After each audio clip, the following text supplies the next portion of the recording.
Happy St. Patrick's Day. It's my best Irish accent. Irish with a Texas drawl, I guess. Uh, Very happy to be with you on this beautiful St. Patrick's Day. It's a little breezy, but hey, it's all right. It's all good. We take what we can get, right? Just trying to make sure that I am on uh, everywhere.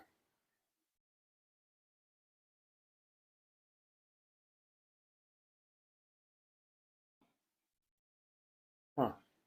It says I'm live, but I can't see it. But it says I'm live.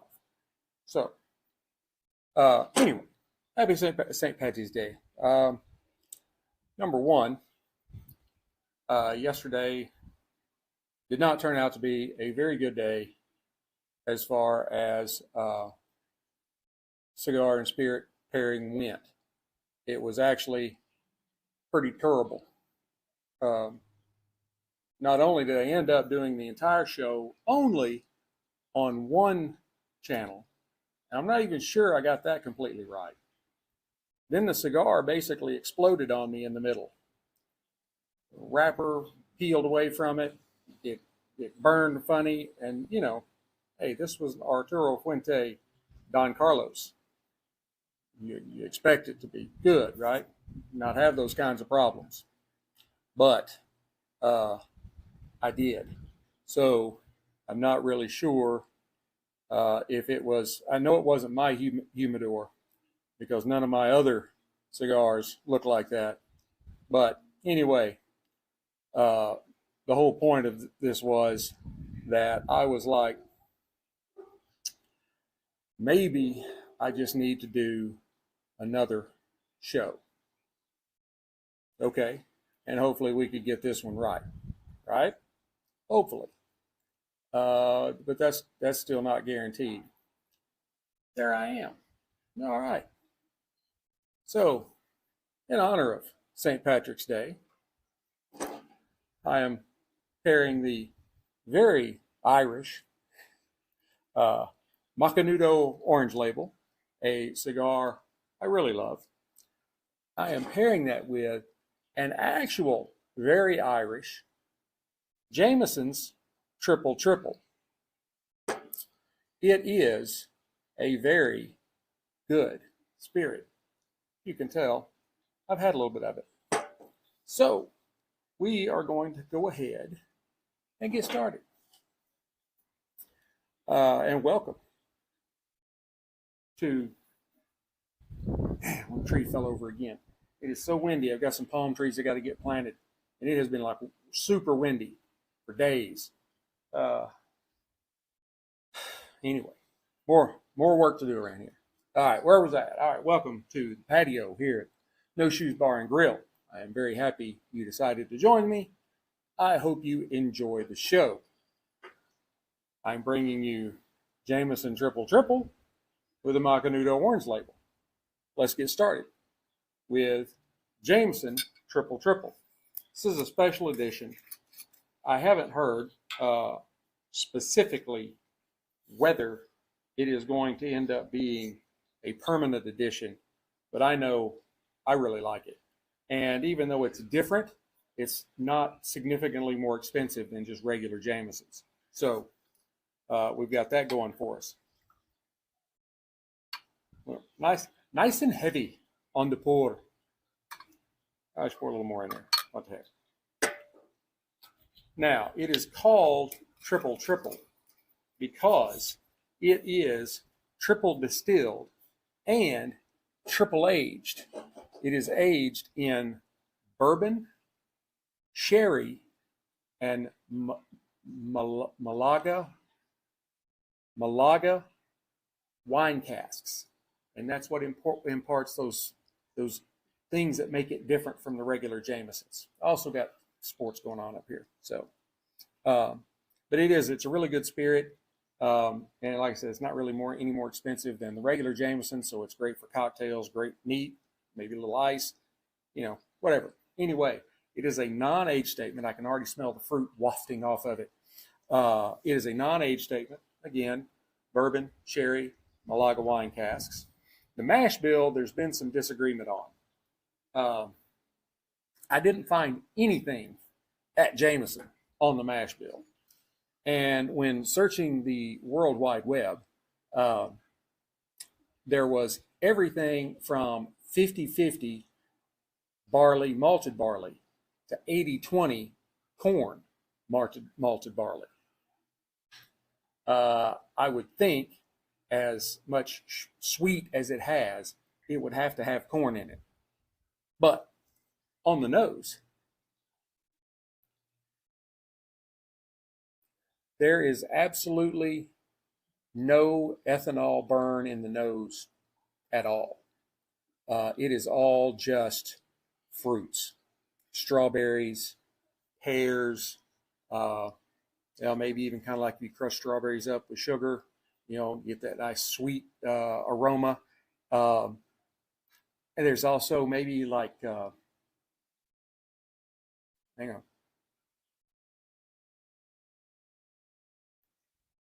That smell of like cake icing, really rich, sugary smell, right? And there's also some really nice notes of vanilla.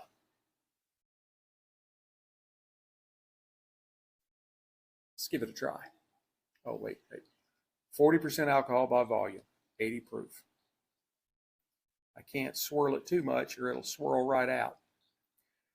As you would kind of expect from a 80 proof, it's a little thin, but it still has, decent legs to it. So, decent legs are great.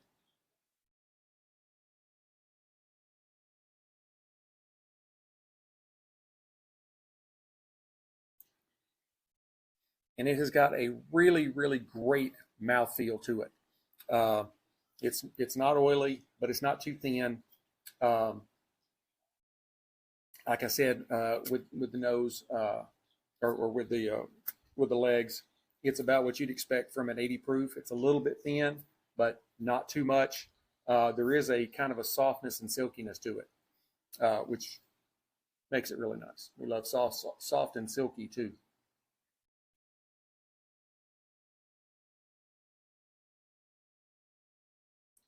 It again leads with lots of fruit.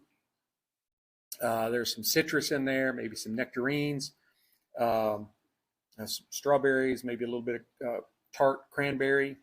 There's some toffee kind of mixed in with it, with really good toasted oak.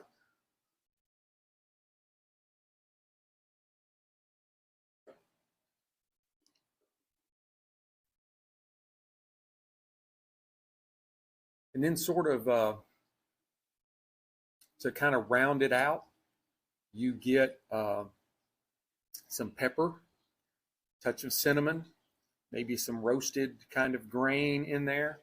Now, the finish is short to medium with kind of the fading red berries. There is a kind of a tea-like, I guess you'd say. It's about the best way I can describe it. Astringency from the oak. And then there's kind of round it all out with a really nice sweetness. So it's a really great spirit. For those that I didn't get my forgot to pull out my cutter and my lighter. Thought of it 3 times before I hit go live, and you see it made it right. A great spirit for those that maybe are new to whiskey, or if you're hadn't really tried much of the Irish stuff before. It's a really great spirit. It is. It would be perfect for those kinds of things. So, anyway, now we're on to the Macanudo Inspirado orange label. This is a Robusto 5x50 on the ring gauge. The filler is Olar and Palate Cubano tobaccos from the Dominican Republic. Then there is Honduran Yamastron and Nicaraguan Omentepe leaves. So it has a really nice blend of tobacco leaves in the filler.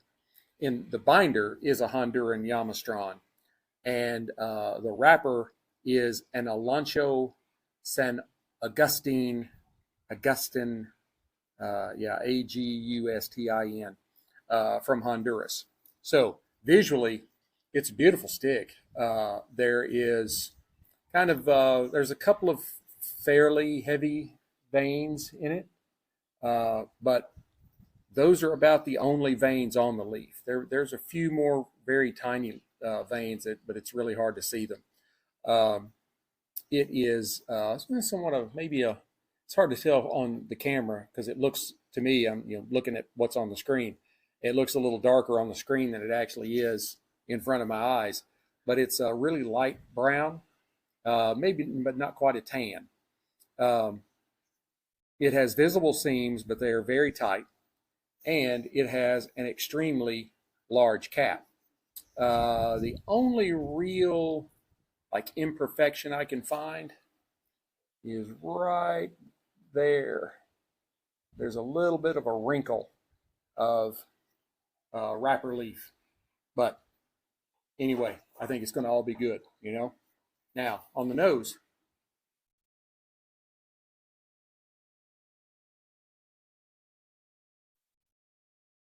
you get a really nice dose of stables or barnyard, that kind of earthiness. There's some really good brown sugar notes coming through, and maybe some hints of melon. So nice combination. Now let's give it a cut and try the cold draw.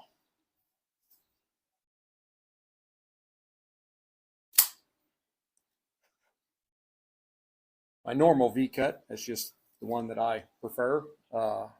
Although I will punch or guillotine sorry, I got an itchy spot on my back. A cigar on occasion, but it's not really rare. Doesn't happen that often anymore. I prefer the V's. But if I was out somewhere and just had my lighter, it does have a punch on the end of it. So on the cold draw,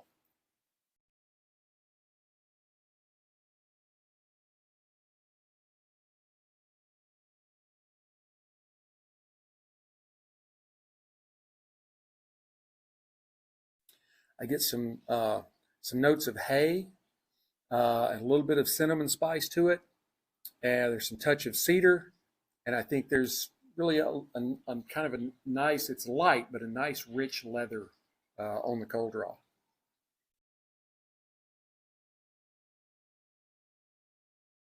Slide her up.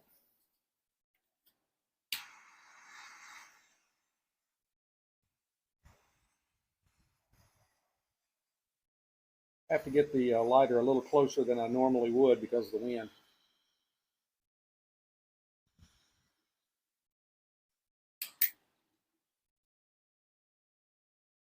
As you could tell, there were copious amounts of smoke coming off the stick when I lit it.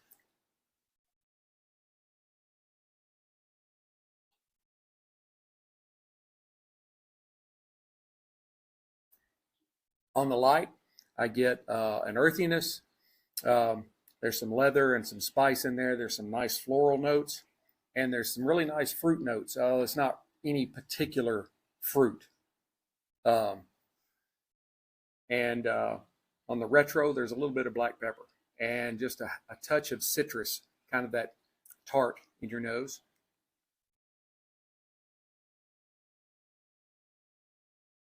It's a really good stick. It would go very well with lots of different things. Well, let's try these together.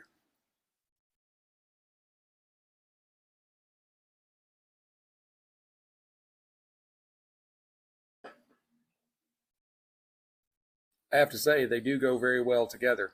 The kind of the fruity notes in the orange label really blend well with the different fruits that are on the palate of the Jameson. You got those nice strawberries and cranberries, and just a touch of citrus. There's a little citrus on the retro in the orange label. It all kind of works together to really fit well. So, dog.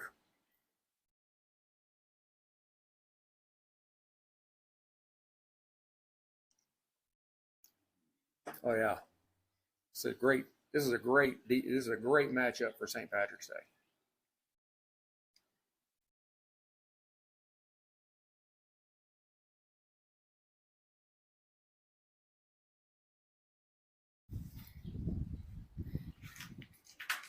Outside of finding an actual Irish cigar, which I don't even know that there are any. It's a little too cold for growing tobacco there, but that would be the only way you could make this any more better on a good St. Patrick's Day. And I took the week off. I didn't even realize that St. Patrick's Day was today until like over the weekend. Hey, I'm off for St. Patty's Day. So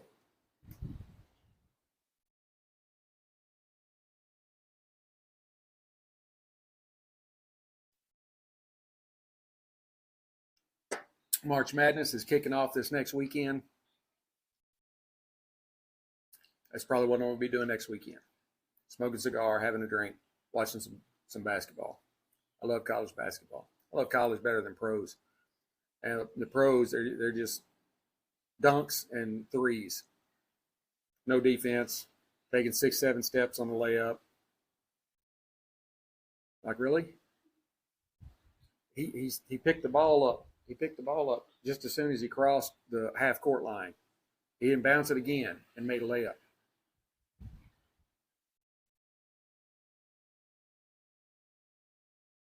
Part of it is I like the Mavs. I live here in DFW. I lived in Memphis. I like the Grizzlies, even though they sucked. Uh, but I live about almost 30 miles from downtown Dallas, which is where the Mavs play. And yeah, I don't feel like making a 60-mile round trip to spend $12 on a beer after spending, $50 or $100 on a seat. Mrs. Sticks-n-Stonez to go with me, but the uh, the littles, they don't really care.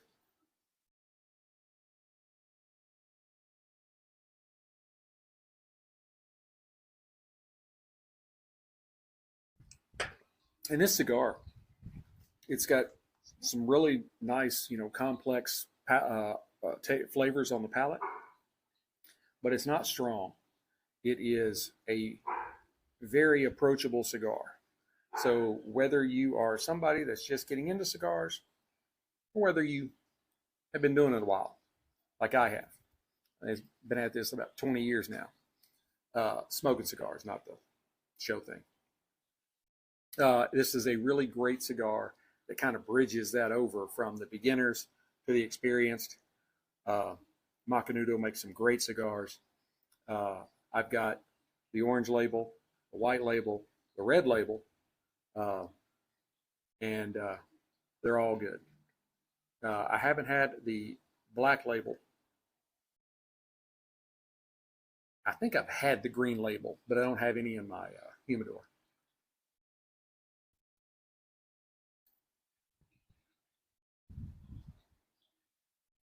And this has a really nice burn time to it.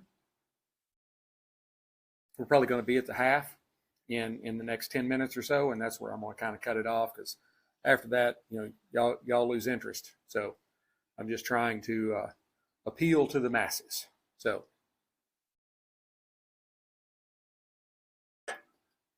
if you happen to be watching this on YouTube, you can find me on X at Sticks_N_Stonez, STONEZ. Go hit, like, subscribe, share, notify. I can't take subscribers yet. I'm getting there. Another thing is I'm trying to build a following. So, come on over to X and follow me on X so I can get my numbers up.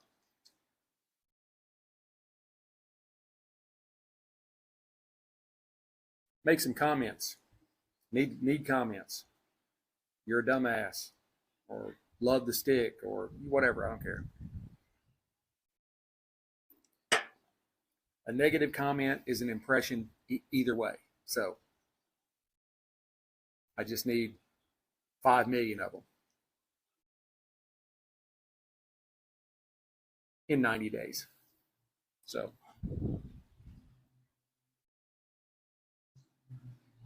Michigan State versus Bryant. I have a feeling Bryant's not going to last long.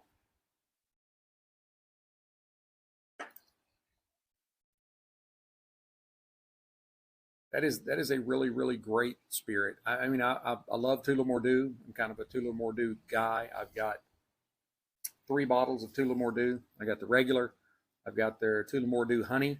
And then I've got Tullamore-Dew 12 year. And they're all good. I have a bottle of Jameson's Black. It's a half bottle. And I still got about that much in it. But I'd been seeing this advertised. And I'm like, I need to get a bottle of that. I need to get a bottle of that. And oh wow, one of Duke's big players, he carted him out in a wheelchair. But they say he's going to be able to play on Friday.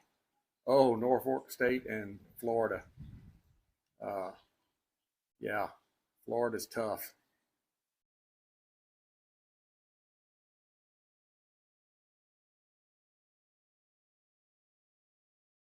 I am not showing any highlights. I am not showing any of that stuff. So NCAA, don't come gank me for copyright infringements. I'm just talking about the schools.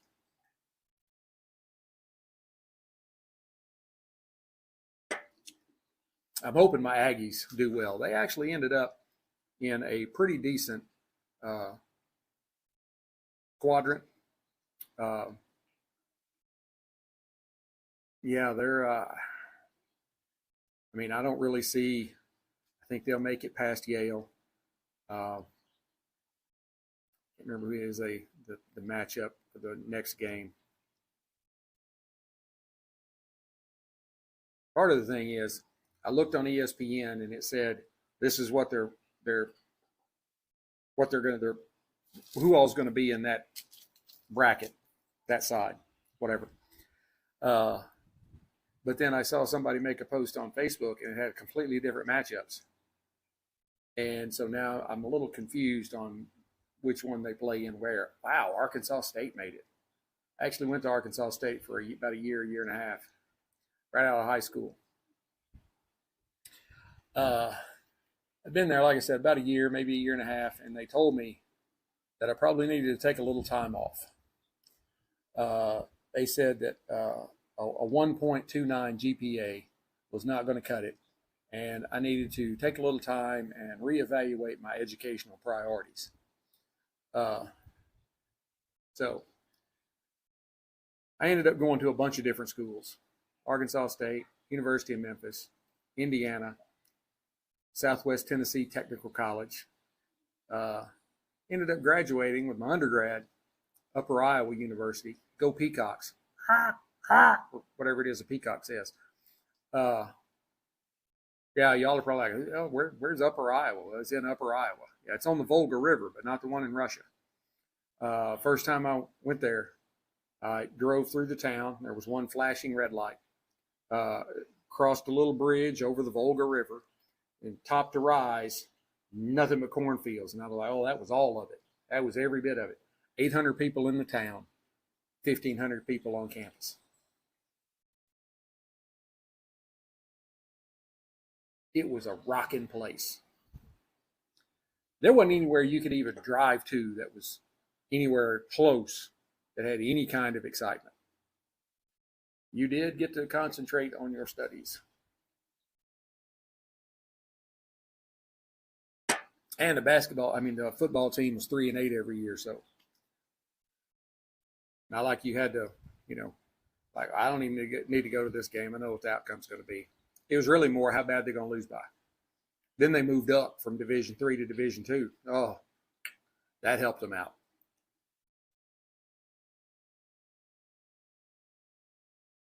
Texas. I hope Xavier beats their asses. Hate Texas. Damn Longhorns. A&M and Yale. Okay, Michigan and UC San Diego. I think Michigan's going to come out of that one, and then you got Auburn, Alabama State, or SFPA, and Louisville Crichton. Auburn or Louisville will come out of that side of it, and we beat Auburn. So we can get past Michigan. I think that'll get us to Auburn. If we can get to Auburn, I think we can take them too.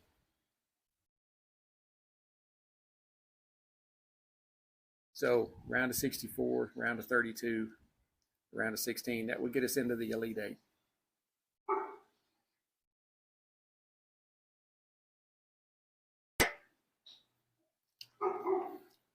And I would think that would be a pretty successful season, even if we don't get any farther.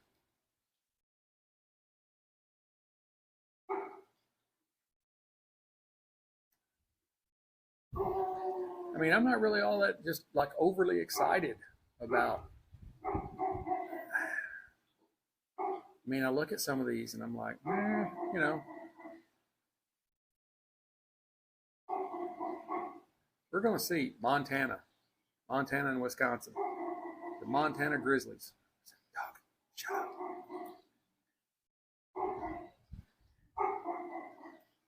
Fortunately, this one over here, they moved.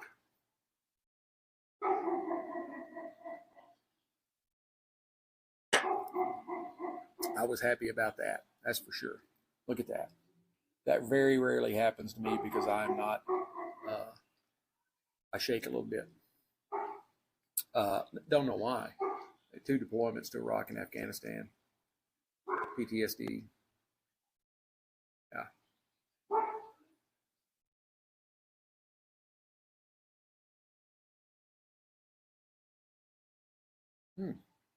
Oh, Harvard made it too. Harvard. Sure, they're going to go a long way. They get Michigan State first. I mean, I think I'm really kind of getting to the halfway part here, don't you think? And I'm at 27 and a half minutes. So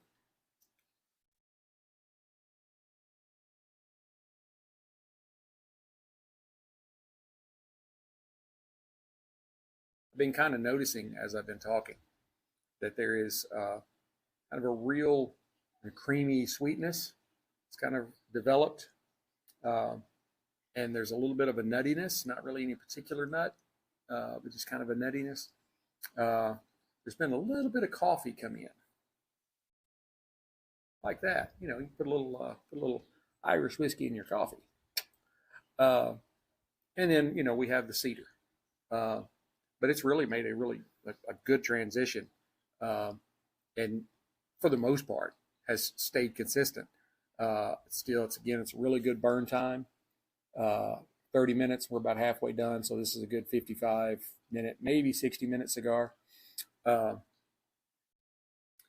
Construction is impeccable, as you can see.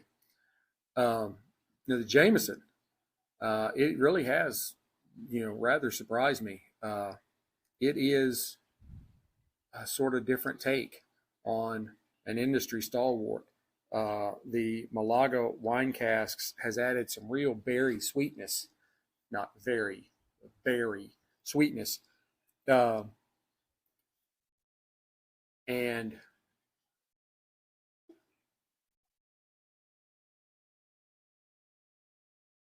when you add that to the pot still process and, the grain composition, I mean, it has really resulted in a kind of a transformative spirit.